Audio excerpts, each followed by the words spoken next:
Biz də eyni cinsli, qoşa samitli tək hecalı sözlər mövzusuna baxaq. Bu nə deməkdir? Bəzi sözlər var ki, bir hecadan ibarətdir və sonunda 2 dənə eyni qoşa samit gəlibdir. Tutaq ki, t, xət, həl. Bu tip sözlərdir ki, biz bunlara deyirik ki, eyni cinsli, qoşa samitli tək hecalı sözlər. Burada da nümunələr yazmışıq.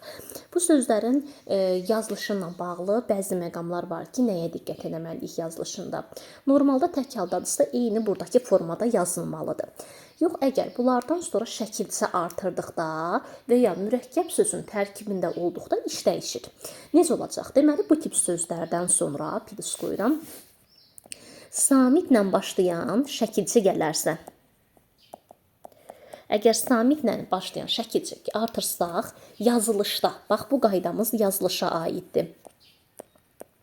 Yazılışda qoşa samitlərdən biri düşür, ta ki qoşa qırğının biri düşür. Bərabərdir. Qoşalardan biri düşür. Məsələn, nümunə göstərək. Tutaq ki, yazıram xət sözü. Xət sözünə samitlə başlayan şəkilçi artırıram lər. Yazılış belə olacaq. Xətlər. Və ya başqa bir söz götürək. Həllər. Olacaq həllər şəklində. Burada 2 l olma səbəbi l-nın biridir. L-nın biri burada düşmüşdür. Bu tip sözlərdir. Və ya artıra bilərik. Haqdan, sonra fəndən, sirdən, sirlər, sirli artırmaq olar. Və ya tiplər şəklində demək olar. Hamısına aid olan qaydamızdır ki, deməli, qoşa samitli sözlərdir, tək hecalıdır, eyni cinslidir. Samitlə şəkilçə artırdıqda qoşalardan biri düşəcək.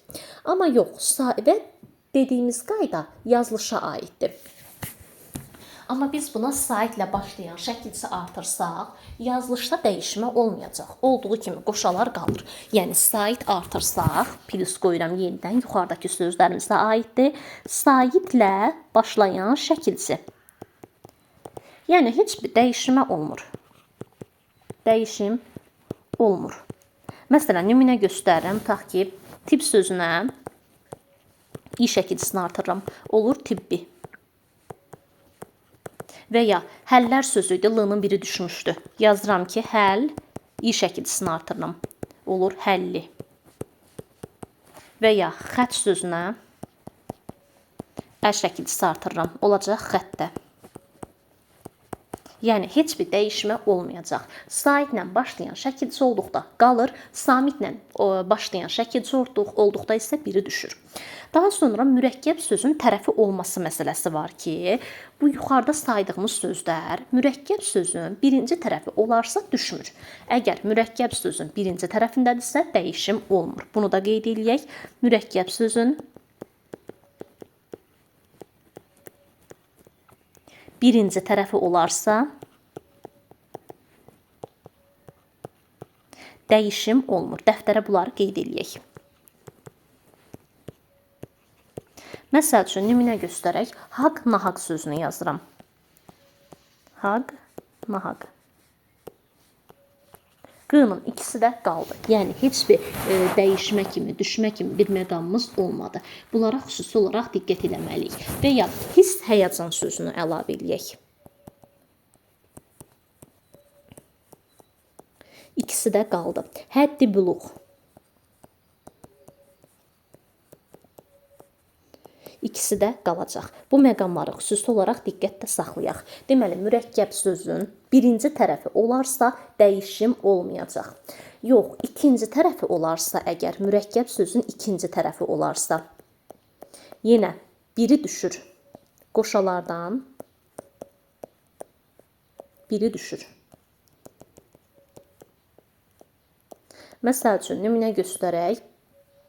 Rəsm xət. T-nın biri düşdü.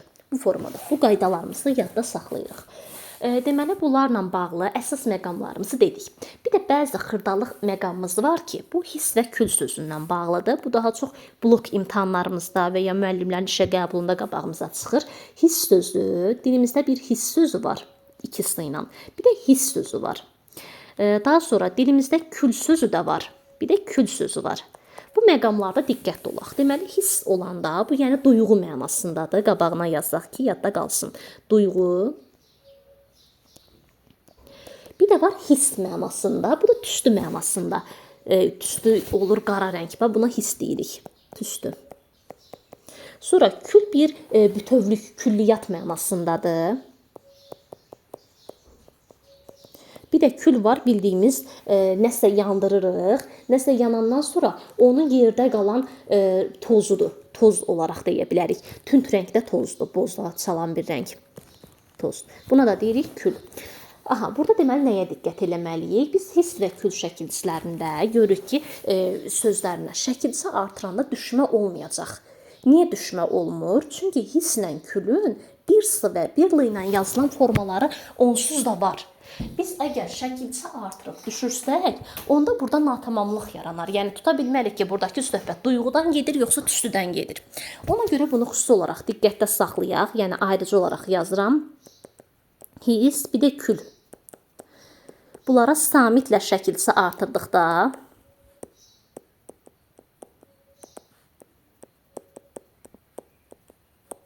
düşmür. Düşməyəcək. Olduğu kimi qalır. Bu istisnadır.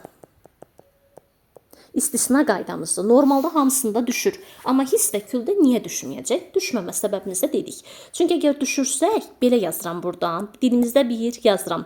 Hisslər var. Bu duyğular mənasındadır. Bir də var hisslər.